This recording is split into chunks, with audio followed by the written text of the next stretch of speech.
नमस्ते मेरे प्यारे दोस्तों। आप किसी भी एग्ज़ाम की तैयारी करते हैं तो सबसे पहले उसका सिलेबस जानना ज़रूरी होता है दोस्तों, कि इसका सिलेबस क्या है। फिर उस सिलेबस के आधार पर टॉपिक वाइज स्टडी करनी चाहिए। तो दोस्तों, बिहार शिक्षक एग्ज़ाम में सामान्य अध्ययन से कुल 120 प्रश्न पूछा जाएगा, जिसमें मैथ और रीजनिंग का कुल 40 प्रश्न आएंगे दोस्तों, और जीके जीएस का 80 प्रश्न आएंगे दोस्तों। अब रही बात जीके जीएस में, इसमें सिलेबस में क्या क्या टॉपिक है। तो दोस्तों, जीके जीएस में भारतीय राष्ट्रीय आंदोलन, भूगोल एवं पर्यावरण, सामाजिक विज्ञान, सामान्य विज्ञान और सामान्य जागरूकता है। तो दोस्तों, भारतीय राष्ट्रीय आंदोलन यानी कि इतिहास का वीडियो मैं ऑलरेडी अपलोड कर चुका हूं, और भूगोल एवं पर्यावरण का भी वीडियो अपलोड कर चुका हूं। तो आज हम लोग सामाजिक विज्ञान के टॉप 100 क्वेश्चन का पार्ट 1 वीडियो देखेंगे। तो चलिए दोस्तों, शुरू करते हैं। पहला क्वेश्चन है दोस्तों कि सामाजिक विभाजन का आधार नहीं है। तो इसका आंसर क्या होगा दोस्तों? सामाजिक विभाजन का आधार नहीं है, धर्म नहीं है, या तो भाषा, मानवता, जाति। तो दोस्तों, समाज को हम लोग जानते हैं कि धर्म के आधार पर बांटा जा रहा है, भाषा के आधार पर बांटा जाता है, और जाति के आधार पर विभाजन किया जाता है। तो ये मानवता के आधार पर विभाजन नहीं किया जाता है। इसका करेक्ट आंसर हो गया दोस्तों मानवता। सामाजिक विभाजन का आधार नहीं है मानवता। नेक्स्ट क्वेश्चन देखेंगे दोस्तों कि मानव पूंजी के प्रमुख घटक है। इसका आंसर क्या है दोस्तों? तो मानव पूंजी के प्रमुख घटक में ज्ञान भी है, कौशल भी है, अनुभव भी है। तो इसका करेक्ट आंसर हो जाएगा दोस्तों इनमें सभी। नेक्स्ट क्वेश्चन देखते हैं दोस्तों कि ग्राम कचहरी का प्रमुख कौन होता है। 4 ऑप्शन दिया हुआ दोस्तों, पंच, सरपंच, प्रमुख या न्याय मित्र। तो इसका करेक्ट आंसर क्या है दोस्तों? तो ग्राम कचहरी का प्रमुख होता है दोस्तों सरपंच। इसका करेक्ट आंसर हो जाएगा ऑप्शन नंबर बी, ग्राम कचहरी का प्रमुख होता है सरपंच। नेक्स्ट क्वेश्चन देखते हैं दोस्तों, किसने कहा था कि बिहार के बिना भारत का विकास संभव नहीं है। काफ़ी इंपॉर्टेंट क्वेश्चन है दोस्तों। किसने कहा था कि बिहार के बिना भारत का विकास संभव नहीं है। तो इसका करेक्ट आंसर है दोस्तों एपीजे अब्दुल कलाम। एपीजे अब्दुल कलाम ने कहा था कि बिहार के बिना भारत का विकास संभव नहीं है। नेक्स्ट क्वेश्चन देखते हैं दोस्तों, किसने कहा था कि संसाधन होते नहीं बनाए जाते हैं। किसने कहा था दोस्तों कि संसाधन होते नहीं बनाए जाते हैं। इसका आंसर क्या होगा दोस्तों? 4 ऑप्शन दिया हुआ है, जिम्मरमैन, महात्मा गांधी, संदीप पांडे या तो टैगोर जी। दोस्तों, इसका करेक्ट आंसर है दोस्तों ऑप्शन नंबर ए, जिम्मरमैन ने कहा था कि संसाधन होते नहीं बनाए जाते हैं। इसे याद रखना है दोस्तों। नेक्स्ट क्वेश्चन देखते हैं, निम्न में से किसको प्राथमिक क्षेत्र कहा जाता है। इसका आंसर क्या होगा दोस्तों? तो इसका करेक्ट आंसर है दोस्तों कृषि क्षेत्र को प्राथमिक क्षेत्र कहा जाता है। कभी आपसे पूछ लिया जाता है कि तृतीय क्षेत्र में कौन आता है, तो सेवा क्षेत्र तृतीय क्षेत्र में आता है। तो फिलहाल क्या है दोस्तों कि प्राथमिक क्षेत्र किसे कहा जाता है, तो कृषि क्षेत्र को प्राथमिक क्षेत्र कहा जाता है। नेक्स्ट क्वेश्चन है दोस्तों, सांप्रदायिक राजनीति आधारित होता है। इसका आंसर क्या है दोस्तों? इसका करेक्ट आंसर है दोस्तों ऑप्शन नंबर ए, धर्म पर। सांप्रदायिक राजनीति जो होता है धर्म पर होता है आधारित। नेक्स्ट क्वेश्चन देखते हैं दोस्तों, सामाजिक विज्ञान के लिए ये सारे क्वेश्चन अति महत्वपूर्ण है दोस्तों। तो इसलिए सारे क्वेश्चन को ध्यान से देखना है दोस्तों, और हो सके तो वीडियो को एक बार और देख लीजिएगा दोस्तों। क्वेश्चन नंबर 8 में कहा गया है कि संजय गांधी जैविक उद्यान किस नगर में स्थित है। तो दोस्तों, चिड़ियाघर को ही संजय गांधी जैविक उद्यान कहा जाता है। तो चिड़ियाघर कहाँ है दोस्तों? तो पटना में है। नेक्स्ट क्वेश्चन देखते हैं दोस्तों कि भारत का राष्ट्रीय आदर्श वाक्य सत्यमेव जयते अर्थात सत्य की हमेशा विजय होती है किस प्राचीन भारतीय शास्त्र से उद्दत एक मंत्र है। इसका आंसर क्या है दोस्तों? दोस्तों सिंपल सा क्वेश्चन है कि सत्यमेव जयते किस उपनिषद से लिया गया है? 4 ऑप्शन दिया हुआ दोस्तों, ऋग्वेद, मुंडकोपनिषद, भगवत गीता या तो मत्स्य पुराण। तो दोस्तों सत्यमेव जयते मुंडको उपनिषद से लिया गया था, ये याद रखना है दोस्तों। ये क्वेश्चन कई बार पूछा जाता है दोस्तों कि मुंडको उपनिषद से लिया गया है सत्यमेव जयते। सत्यमेव जयते किस उपनिषद से लिया गया है? तो मुंडको उपनिषद से। नेक्स्ट क्वेश्चन देखते हैं दोस्तों, निम्न में से किस वेद में बीमारियों का उपचार दिया गया है? इसका आंसर क्या है दोस्तों?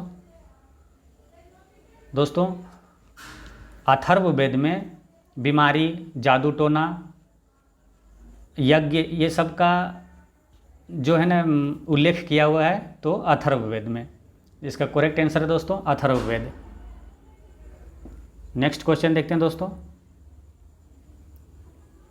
कि चावल की खेती किस मिट्टी पे किया जाता है? इसका आंसर क्या है दोस्तों? इसका करेक्ट आंसर है दोस्तों ऑप्शन नंबर बी, जलोढ़ मिट्टी में किया जाता है। चावल की खेती जलोढ़ मिट्टी पे किया जाता है। नेक्स्ट क्वेश्चन है दोस्तों कि पृथ्वी की मंदाकिनी यानी आकाशगंगा को सबसे पहले किसने देखा? इसका आंसर क्या है दोस्तों? तो इसका करेक्ट आंसर है दोस्तों गैलीलियो ने। पृथ्वी की मंदाकिनी को सबसे पहले गैलीलियो ने देखा था। नेक्स्ट क्वेश्चन है दोस्तों कि विश्व के भूगोल का संस्थापक कौन था? इसका आंसर क्या है दोस्तों? यानी भूगोल का पिता किसे कहा जाता है? तो इसका करेक्ट आंसर है दोस्तों option number B, Eratosthenes. Eratosthenes को भूगोल का संस्थापक कहा जाता है। नेक्स्ट क्वेश्चन है दोस्तों कि सूर्य के सबसे समीप कौन सा ग्रह है? इसका आंसर क्या है दोस्तों? सूर्य के समीप सबसे समीप कौन सा ग्रह है? बृहस्पति, बुध, शनि या तो उरेनस। कौन सा इसका आंसर होगा दोस्तों? दोस्तों आपको इसके बारे में बताते हैं डिटेल में। जैसे ये सूर्य है, सूर्य हो गया ये दोस्तों।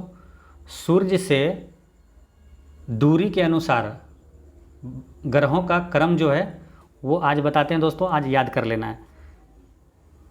सूर्य से सबसे सटे है दोस्तों बुध, फिर शुक्र, पृथ्वी, मंगल, ये 4 ग्रह हो गए दोस्तों। फिर है बृहस्पति, शनि, अरुण और सबसे लास्ट में वरुण। दोस्तों बुध, शुक्र, पृथ्वी, मंगल, बृहस्पति, शनि, अरुण, वरुण। तो सूर्य के सबसे समीप कौन सा ग्रह हो गया दोस्तों? तो बुध। दोस्तों इससे कई प्रकार के क्वेश्चन आपसे पूछा जाता है।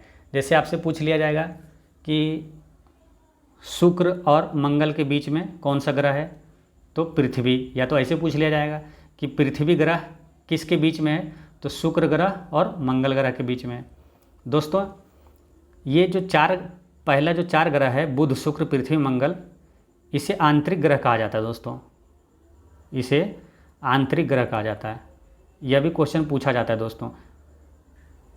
आपको 4 ऑप्शन दे दिया जाएगा, जैसे बुध, शुक्र और पृथ्वी, और एक ऑप्शन दे दिया जाएगा शनि, और पूछेगा कि इसमें से कौन सा आंतरिक ग्रह नहीं है, तो शनि आंसर हो जाएगा। दोस्तों ये जो चारों दाहिने साइड है ये बाह्य ग्रह कहलाता है। बाह्य ग्रह हो गया दोस्तों। बाएं का जो चारों है वो आंतरिक ग्रह हो गया, और दाहिने साइड जो चारों ग्रह है वो बाह्य ग्रह हो गया। दोस्तों इसे आंतरिक ग्रह इसलिए कहा जाता है कि यहाँ बीच में ना एक है क्षुद्र ग्रह। आपसे ये भी क्वेश्चन पूछा जाता है दोस्तों कि क्षुद्र ग्रह किसके बीच में है? तो मंगल और बृहस्पति के बीच में क्षुद्र ग्रह। तो क्षुद्र ग्रह के दोस्तों, क्षुद्र ग्रह जो है, क्षुद्र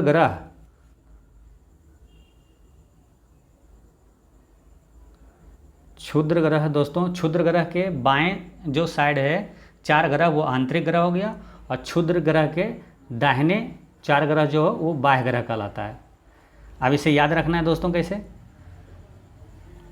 4 करके याद रखिए दोस्तों। बुध शुक्र पृथ्वी मंगल, बुध शुक्र पृथ्वी मंगल 4 हो गया। फिर बृहस्पति शनि अरुण वरुण, बुध शुक्र पृथ्वी मंगल बृहस्पति शनि अरुण वरुण, तो ये 8 ग्रह हो गया। नेक्स्ट क्वेश्चन देखते हैं दोस्तों, इसका करेक्ट आंसर हो गया था बुध। सबसे नज़दीक कौन सा ग्रह है पृथ्वी, सूर्य के सबसे नज़दीक है बुध। नेक्स्ट क्वेश्चन देखते हैं दोस्तों, हमारे सौरमंडल का सबसे चमकीला ग्रह कौन सा है? इसका आंसर क्या है दोस्तों? इसका करेक्ट आंसर है दोस्तों शुक्र। सौरमंडल का सबसे चमकीला ग्रह शुक्र ग्रह है। इसे सांझ का तारा, भोर का तारा भी कहा जाता है, और पृथ्वी की बहन भी इसे ही कहा जाता है, शुक्र ग्रह को ही। नेक्स्ट क्वेश्चन देखते हैं दोस्तों, कि सूर्य या चंद्र ग्रहण में पृथ्वी पर छाया कितने भाग में विभाजित हो जाती है? 4 ऑप्शन दिया हुआ है दोस्तों, 5 भाग में, 4 भाग में, 2 भाग में या 3 भाग में। सूर्य या चंद्र ग्रहण में पृथ्वी पर छाया कितने भागों में विभाजित हो जाती है दोस्तों? तो 2 भागों में विभाजित होती है दोस्तों। इसका करेक्ट आंसर हो जाएगा option number C. Next question देखते हैं दोस्तों, भारत में कहाँ महिलाओं के लिए आरक्षण व्यवस्था है? इसका आंसर क्या है दोस्तों? 4 ऑप्शन दिया हुआ आपके सामने। भारत में कहाँ महिलाओं के लिए आरक्षण की व्यवस्था है? इसका करेक्ट आंसर है दोस्तों पंचायती राज संस्थाओं में। पंचायती राज में महिलाओं को आरक्षण दिया गया है। नेक्स्ट क्वेश्चन देखते हैं दोस्तों, प्लास्टिक मुद्रा एक उदाहरण है। इसका आंसर क्या है दोस्तों? इसका करेक्ट आंसर हो जाएगा दोस्तों एटीएम कार्ड। एटीएम कार्ड को प्लास्टिक मुद्रा भी कहा जाता है। नेक्स्ट क्वेश्चन है दोस्तों, सूचना का अधिकार अधिनियम कब लागू किया गया? इसका आंसर क्या है दोस्तों? इसका करेक्ट आंसर है 2005। सूचना का अधिकार अधिनियम 2005 में लागू हुआ था। दोस्तों सारे क्वेश्चन अति महत्वपूर्ण दोस्तों, तो सारे क्वेश्चन को ध्यान से देखना है और याद कर लेना है। नेक्स्ट क्वेश्चन है दोस्तों, कि यजुर्वेद में यजुर का अर्थ क्या है? इसका आंसर क्या है? इसका करेक्ट आंसर है दोस्तों ऑप्शन नंबर सी बलिदान। यजुर्वेद में यजुर का अर्थ बलिदान होता है। नेक्स्ट क्वेश्चन देखते हैं दोस्तों, निम्नलिखित में से कौन से वेद में संगीत का वर्णन है? तो संगीत का वर्णन किस वेद में है दोस्तों? इसका करेक्ट आंसर है ऑप्शन नंबर ए साम वेद में। संगीत साम, संगीत साम वेद में है। नेक्स्ट क्वेश्चन है दोस्तों,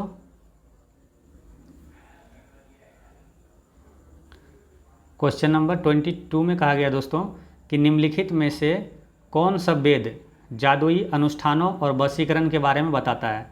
दोस्तों पहले भी मैंने बताया हूँ कि जादू टोना बीमारी ये सब के बारे में अथर्ववेद में उल्लेख है। इसका करेक्ट आंसर हो जाएगा दोस्तों ऑप्शन नंबर ए अथर्ववेद में। जादुई अनुष्ठान वशीकरण के बारे में अथर्ववेद में उल्लेख है। नेक्स्ट क्वेश्चन है दोस्तों, काफ़ी इजी क्वेश्चन है दोस्तों, कि सबसे पुराना वेद है, सबसे पुराना वेद कौन सा है दोस्तों? इसका करेक्ट आंसर है ऋग्वेद। ऋग्वेद सबसे पुराना वेद है। नेक्स्ट क्वेश्चन है दोस्तों, सिंधु घाटी सभ्यता है, सिंधु घाटी सभ्यता इसमें से कौन सा है दोस्तों? इसका करेक्ट आंसर है दोस्तों ऑप्शन नंबर डी सिंधु घाटी सभ्यता कांस्ययुगीन सभ्यता है, क्योंकि कांसा का उपयोग बहुत ज़्यादा किया जाता था, इसीलिए सिंधु घाटी सभ्यता को कांस्ययुगीन सभ्यता कहा गया है। नेक्स्ट क्वेश्चन है दोस्तों, सिंधु घाटी सभ्यता की सबसे महत्वपूर्ण विशेषता क्या थी? 4 ऑप्शन दिया हुआ दोस्तों, कि वस्तु विनिमय प्रणाली, या तो स्थानीय परिवहन प्रणाली, या तो ईंट के बने भवन, या तो प्रशासनिक प्रणाली। सिंधु घाटी सभ्यता की सबसे महत्वपूर्ण विशेषता क्या थी दोस्तों? तो सिंधु घाटी सभ्यता में ईंट के बने भवन होते थे, ईंट के मकान बने हुए थे सिंधु घाटी सभ्यता में। नेक्स्ट क्वेश्चन है दोस्तों, कि भारत में वोट देने का न्यूनतम उम्र क्या है? इसका आंसर क्या है दोस्तों? तो इसका करेक्ट आंसर है दोस्तों ऑप्शन नंबर ए। भारत में वोट देने का न्यूनतम उम्र है 18 वर्ष। दोस्तों एक क्वेश्चन इससे रिलेटेड अति महत्वपूर्ण जो कि हर बार एग्जाम में आता है कि मतदान देने का आयु जो है 21 वर्ष से घटाकर 18 वर्ष क्यों संशोधन में किया गया। तो दोस्तों इसका करेक्ट आंसर है 61वां संविधान संशोधन में किया गया था। 61वां संविधान संशोधन 1989 में मतदान देने की आयु है ना 21 वर्ष से घटाकर 18 वर्ष कर दिया गया था। ये ध्यान रखना दोस्तों, 61वां संविधान संशोधन। नेक्स्ट क्वेश्चन है दोस्तों 27 में कहा गया दोस्तों कि नरेगा के अंतर्गत ग्रामीण मजदूरों को साल में कम से कम कितने दिनों के लिए रोजगार देने की व्यवस्था है। इसका 4 ऑप्शन दिया हुआ दोस्तों, इसमें से कौन सा आंसर होगा। तो दोस्तों ये जो नरेगा के अंतर्गत है ग्रामीण मजदूरों को एक साल में कम से कम 100 दिनों की काम की गारंटी रहती है। इसका करेक्ट आंसर हो जाएगा दोस्तों ऑप्शन नंबर ए, 100 दिनों के लिए। नेक्स्ट क्वेश्चन है दोस्तों, नेक्स्ट क्वेश्चन में कहा गया है कि चिपको आंदोलन निम्न में से किससे संबंधित है।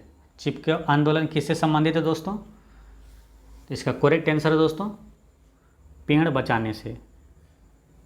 चिपको आंदोलन पेड़ों के संरक्षण के लिए आंदोलन किया गया था। दोस्तों इससे एक क्वेश्चन और महत्वपूर्ण पूछा जाता है कि चिपको आंदोलन के जनक कौन है। तो दोस्तों चिपको आंदोलन के जनक सुंदरलाल बहुगुणा है। चिपको आंदोलन के जनक सुंदरलाल बहुगुणा है। नेक्स्ट क्वेश्चन है दोस्तों कि 3 कठिया प्रणाली किस पर लागू होता था। 4 ऑप्शन दिया हुआ दोस्तों, उद्योगपतियों पर या तो व्यापारियों पर, श्रमिकों पर या किसानों पर। दोस्तों 3 कठिया प्रणाली यह किसानों पर लागू होता था। इसका करेक्ट आंसर है दोस्तों किसानों पर। दोस्तों आपको याद होगा 3 कठिया प्रणाली पश्चिमी चंपारण से रिलेटेड है। पश्चिमी चंपारण के किसानों पर अंग्रेज लोग जबरन यह नियम लागू किया था दोस्तों कि प्रति 20 कट्ठा पर 3 कट्ठा नील की खेती करना होगा। यही है 3 कठिया प्रणाली दोस्तों। नेक्स्ट क्वेश्चन है निम्नलिखित में से किस वैज्ञानिक ने यह सिद्ध किया कि सूर्य के चारों ओर प्रत्येक नक्षत्र का मार्ग दीर्घ वृत्ताकार है। इसका आंसर क्या दोस्तों। निम्नलिखित में से किस वैज्ञानिक ने यह सिद्ध किया कि सूर्य के चारों ओर प्रत्येक नक्षत्र का मार्ग दीर्घ वृत्ताकार है। तो इसका करेक्ट आंसर दोस्तों ऑप्शन नंबर 1 केपलर ने कहा था। नेक्स्ट क्वेश्चन देखेंगे दोस्तों कि निम्नलिखित में से कौन सा सौर प्रणाली से संबंधित नहीं है। सौर प्रणाली से कौन सा संबंधित नहीं है। क्षुद्र ग्रह या धूमकेतु या ग्रह या निहारिका। इसका आंसर क्या दोस्तों। इसका करेक्ट आंसर हो जाएगा दोस्तों निहारिका, क्योंकि सौरमंडल प्रणाली से संबंधित दोस्तों क्षुद्र ग्रह भी है, धूमकेतु भी है और ग्रह भी है। दोस्तों निहारिका बादल को कहा जाता है। नेक्स्ट क्वेश्चन है दोस्तों कि पृथ्वी और सूर्य अधिकतम दूरी पर कब होते हैं। इसका आंसर क्या है दोस्तों। तो इसका करेक्ट आंसर है दोस्तों ऑप्शन नंबर डी, 4 जुलाई को पृथ्वी और सूर्य अधिकतम दूरी पर होते हैं। एक क्वेश्चन और आता है दोस्तों इसी से रिलेटेड कि पृथ्वी और सूर्य सबसे नज़दीक मतलब समीप कब होता है। तो वो होता है 3 जनवरी को। 3 जनवरी को। तो दोस्तों 2 क्वेश्चन है कि पृथ्वी और सूर्य अधिकतम दूरी पर कब होता है और समीप कब होता है, नज़दीक कब होता है। तो 2 डेट है दोस्तों, एक 3 जनवरी है और एक 4 जुलाई है। तो अब इसमें याद कैसे रखना है। तो दोस्तों सब नज़दीक कब होगा। तो नज़दीक कौन है, कम कौन है, 3 है ना, 3 जनवरी। पास में कौन है दोस्तों, 3 और बाद दूर कौन है, 4। तो अधिकतम दूरी पर किस तारीख को होगा, 4 जुलाई को। और न्यूनतम दूरी पर कब होगा, तो न्यूनतम जो छोटा है 3 जनवरी को। ऐसे याद रखना है दोस्तों। और एक चीज़ और है दोस्तों कि जब अधिकतम दूरी पर होता है तो उसे अपसौर कहा जाता है। यह भी क्वेश्चन पूछा जाता है दोस्तों कि सूर्य और पृथ्वी जब अधिकतम दूरी पर होता है तो उसे क्या कहा जाता है, तो अपसौर कहा जाता है, अपसौर। और जब न्यूनतम दूरी पर होता है दोस्तों तो उपसौर कहा जाता है। यह भी याद रखना है दोस्तों। नेक्स्ट क्वेश्चन देखते हैं दोस्तों कि किस दिन पृथ्वी सूर्य के सबसे समीप होती है, तो इसका आंसर क्या होगा दोस्तों, वही क्वेश्चन आ गया, पृथ्वी और सूर्य के समीप कब होता है। तो दो ही डेट याद रखना है दोस्तों, एक दूर वाला और समीप वाला। तो एक है 4 जुलाई और एक है 3 जनवरी। तो कौन सा आंसर होगा दोस्तों, पूछ रहा है कि समीप, समीप कौन होगा, तो समीप कौन है, 3 है, तो 3 वाला खोजेंगे आंसर, तो 3 जनवरी आंसर हो जाएगा दोस्तों। ऐसे याद रखना है। नेक्स्ट क्वेश्चन देखते हैं दोस्तों कि हो ची मिन्ह का शाब्दिक अर्थ क्या होता है। हो ची मिन्ह का शाब्दिक अर्थ क्या होता है, इसका आंसर क्या है दोस्तों, तो इसका करेक्ट आंसर है दोस्तों ऑप्शन नंबर बी, पथ प्रदर्शक।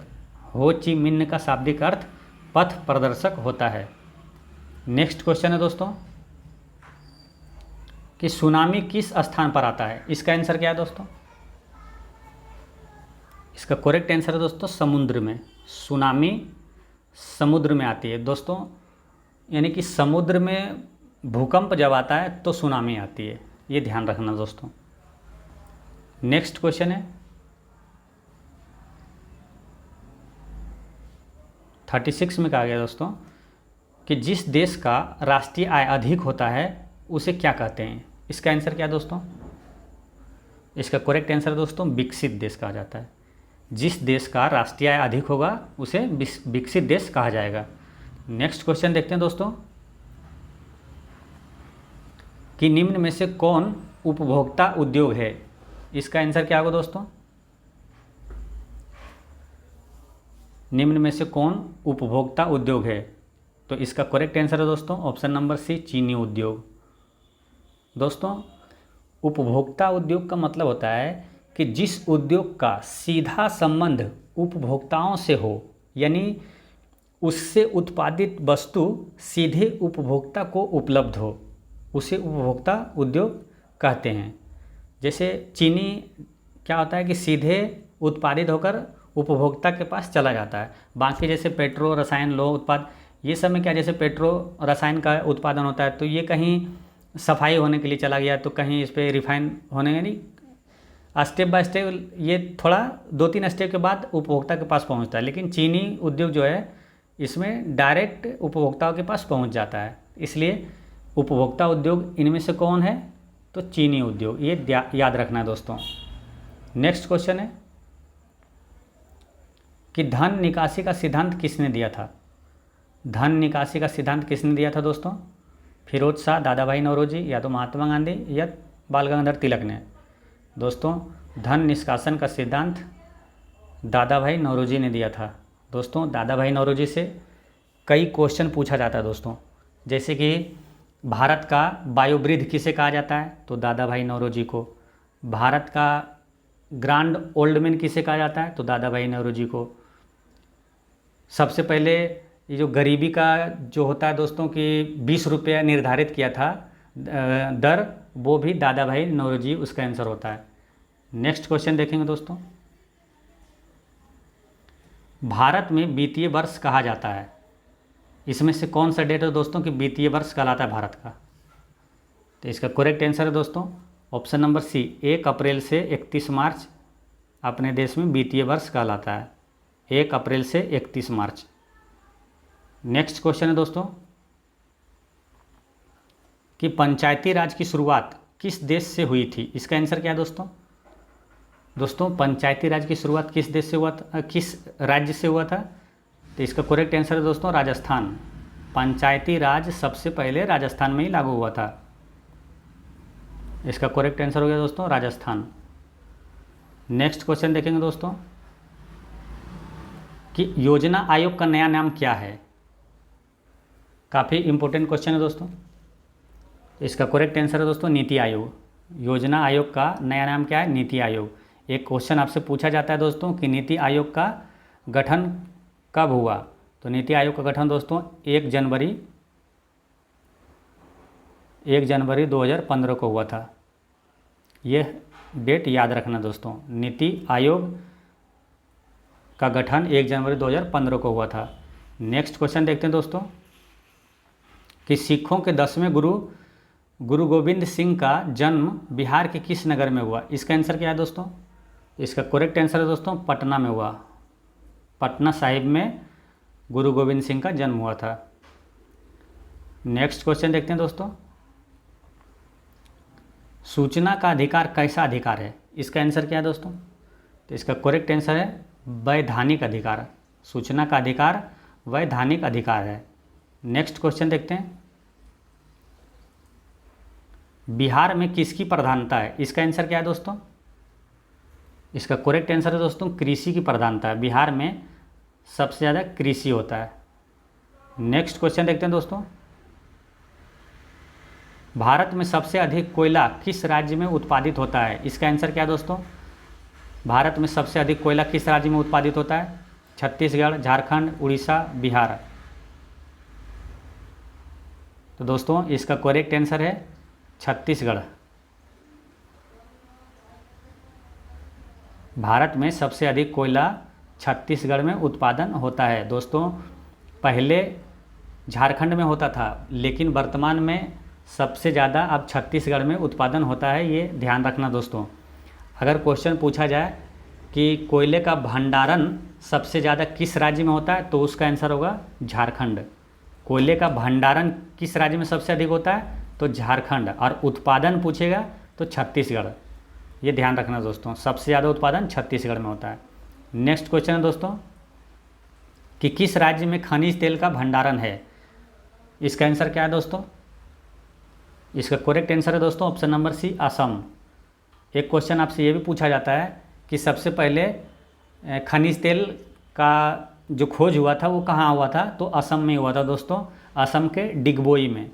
दोस्तों डिगबोई नाम भी उसी से पड़ा था, जैसे कि एक अंग्रेज आया था और वो जा रहा था तो एक हाथी ज़मीन पे गिर गया था। तो हाथी क्या हुआ था दोस्तों कि जो पेट्रोल जो तेल से न वो पूरा भीग गया था। तो अंग्रेज एक लड़के को देखा तो उसको बोला डिग बॉय। डिग मतलब होता है खोदना।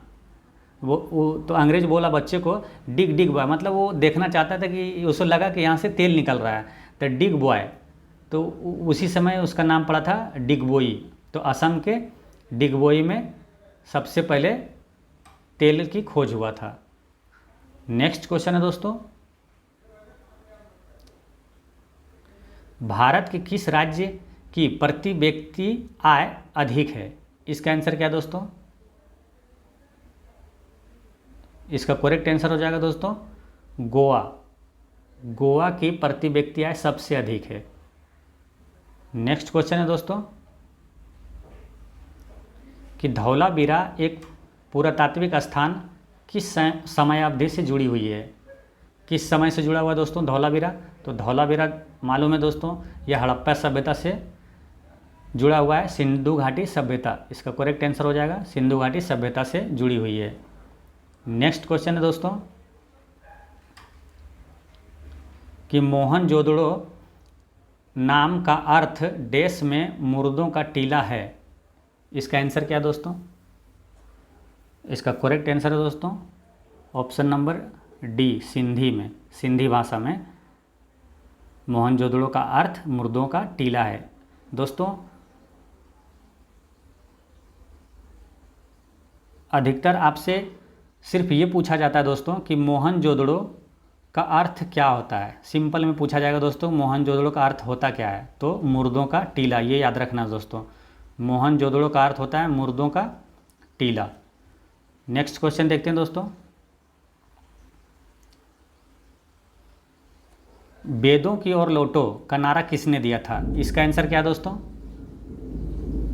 इसका करेक्ट आंसर है दोस्तों स्वामी दयानंद सरस्वती। वेदों की ओर लौटो किसने कहा था? तो स्वामी दयानंद सरस्वती। दोस्तों इसी तरह का एक और क्वेश्चन आता है प्रकृति की ओर लौटो, तो उस समय आप कंफ्यूज हो जाइएगा कि आंसर क्या होगा। तो उसको भी ध्यान रखिए दोस्तों कि प्रकृति की ओर लौटो यह रूसो ने कहा था। प्रकृति की ओर लौटो अगर पूछेगा तो उसका आंसर हो जाएगा रूसो, प्रकृति की ओर लौटो। और वेदों की ओर लौटो, वेदों दयानंद, वेदों दयानंद, ऐसे रिलेट करके ध्यान रखना दोस्तों। वेदों की ओर लौटो तो दयानंद सरस्वती ने। दोस्तों सामाजिक विज्ञान के टॉप 100 क्वेश्चन का यह पार्ट 1 वीडियो है। दोस्तों पार्ट 1 वीडियो समाप्त हो चुका है और पार्ट 2 वीडियो जल्द ही अपलोड कर दूंगा दोस्तों।